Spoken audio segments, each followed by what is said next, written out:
Okay, welcome to the first video installment for Solforge. My name is Marshall, writer for Steam Game Fans. I have recently started playing Solforge and figured we should do some videos to go with a weekly segment that I'm planning for the game. This particular session is going to be a login and one quick game. Just to get everyone sort of familiar with what Solforge is and how it works and what happens when you get a brand new account. So let's go ahead and we're going to log in. This is a brand new account, and we will from here get daily login reward, which will be the first addition to the starter decks that we get. So here's our daily login reward. You don't always get that screen right away for all of your rewards, but you can check them and I'll show you how. Okay, so we got silver and a neat card, just a regular card. So first thing we're gonna do, we can go look at the deck builder. We could build a deck real fast. For this purpose, we'll just go ahead and play with one of the starter decks. So let's go with the Aloyan Necrium. There's also the Tempest Utera. The Aloyan Necrium seems like it should be fun, so we'll select that. For this purpose, to make it go really fast, the computer opponent is probably the best way to go. And since we're playing a starter deck, normal is acceptable. Once we build our own deck, we'll always want to play on hard. Okay, so we'll let him pick whatever deck he wants randomly and play. So you have 5 lanes. A lot of times this is 1, 2, 3, 4, and 5. So your enemy and you will battle. You'll see how the gameplay works pretty well from just observing. I think we only get to play 1 card to start with. He'll get to play 2, and then we play 2 from then on. I think we'll play a large threat of a Morrow Fiend. It's an 8/1, and we'll end our turn. Now our cards go away. The Morrow Fiend leveled to a level 2, which is a more powerful one. He's played a Bloon Reaper Witch and a Fellwalker. His Witch with a 4 damage will kill my Morrow Fiend with a 1. However, I will also trade, killing it with 3 and 8. This is your attack power, and this is your health. At times there will be armor and other things, and I'll point that out when it comes up. The Fellwalker, when it dies, you can see this, will give another 3 health, 3 attack zombie.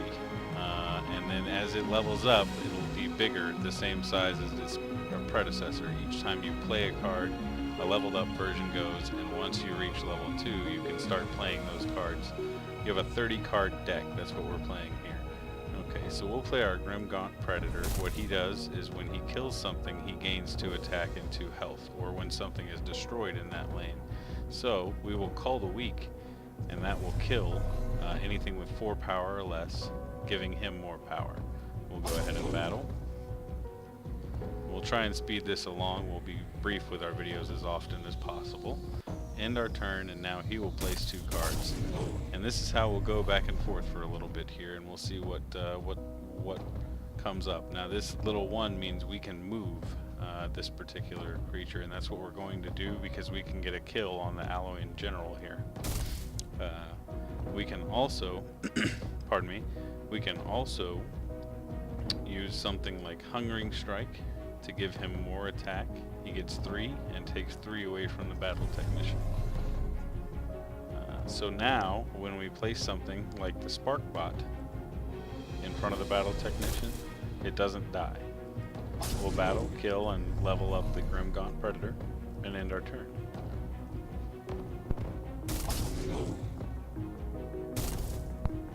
So now he's played a Defender. This creature will not attack. When it's got that D, it means it's a Defender and will not attack.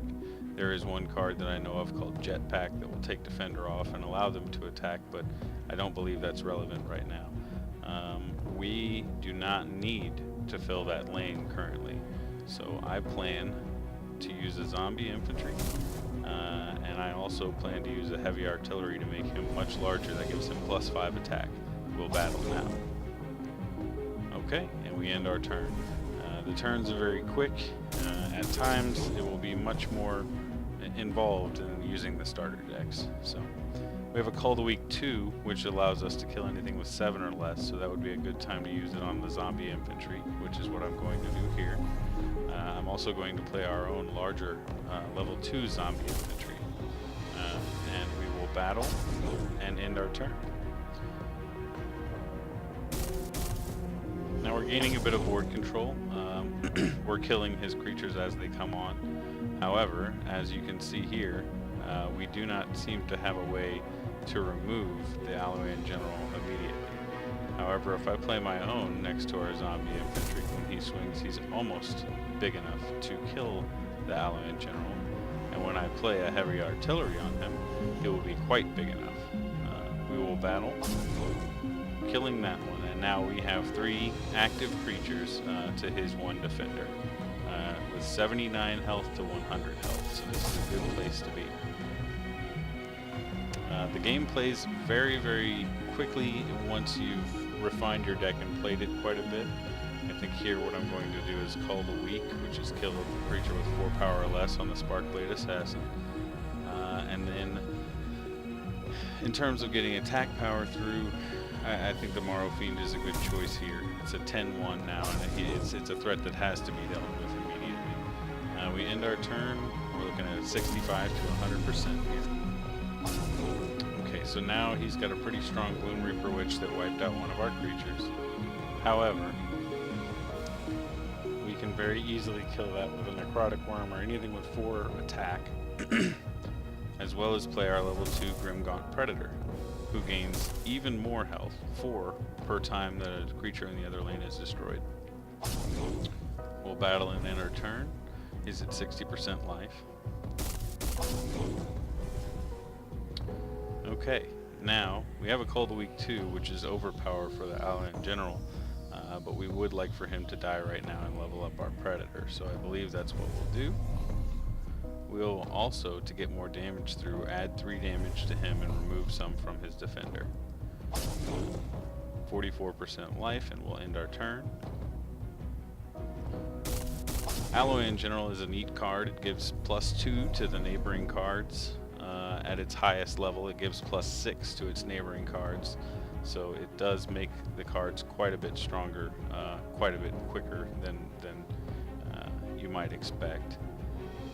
At this point, I'm going to play a Sparkbot, and to ensure he doesn't get his Grimgaunt Predator online as well, I'm going to play an Electronet, which is -5 attack, meaning he has 0 attack and deals no damage at this point. It would be very hard for him to get 6 damage through with that creature. He does have removal spells that could kill it instantly, however. So we're at 24 now. We need 20 damage on top of the Grimgaunt Predator, which can move from lane to lane to kill our opponent. That should, in this particular situation, be pretty doable. He did place a creature that had enough to kill my Grimgaunt Predator, but I do have a level 3 one sitting in tow. You can always check your game log to see what just happened, and it was a Morrow Fiend that he put up against my Grimgaunt Predator, and that was an effective play. At this point, I think the Grimgaunt Predator going in front of the infantry is a good play, followed by a Sparkblade Assassin simply to level it and get it leveled up. We're at level 3 and we're seeing lots of level 1 cards. That means we may have misleveled some of our cards. You generally want to spread the leveling out so that you always have more power in your deck, from what I can tell. So now we will play our Battle Technician, which will give more power to everything in each lane. As long as he's in the middle lane, we get 2 attack to each. I will do that, followed by putting the Electronet on that zombie infantry to ensure my Grimgaunt Predator stays alive.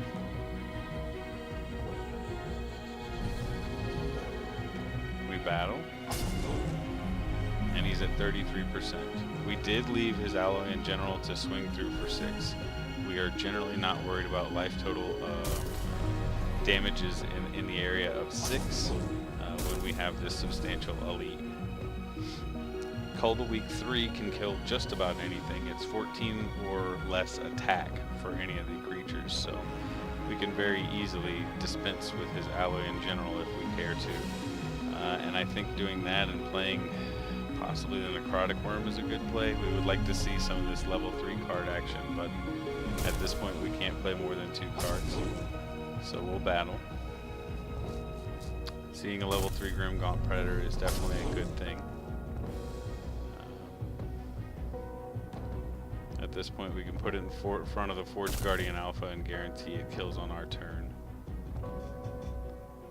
We have -5 +5, which may be the right play here, except it still wouldn't kill the zombie infantry. I still think it's going to be the right play, because at this point we do need to get as much damage through to that zombie infantry as possible. Okay. He's doing a substantial amount more damage now, because of the alloy in general. I think we'll go ahead and play our Fellwalker, because that's gonna leave us another zombie afterwards, and potentially call the weak on the Morrow. I don't know that we can on the Morrow Fiend. I think 14. So in this case, the General. We would really like to get this rest of this damage through as fast as possible at this point. We'll end our turn. He's going to block both of our lanes, of course. One with a Fellwalker, which is a very good play at this point. We do not have a way to remove that, nor do we have a way to move out of this lane. We will kill it again, which is quite beneficial. We're going to battle before we play our cards. This is often the right play. We might have blocked the Morrow Fiend first. However, we can place our own Morrow Fiend to kill the Spark Bot on the next turn. And whatever gets the most damage through, which would be the Necrotic Worm on the Morrow Fiend. And what you want to level often determines what card you play. Okay, so it's 44-1. If we deal the most damage, we win at this point.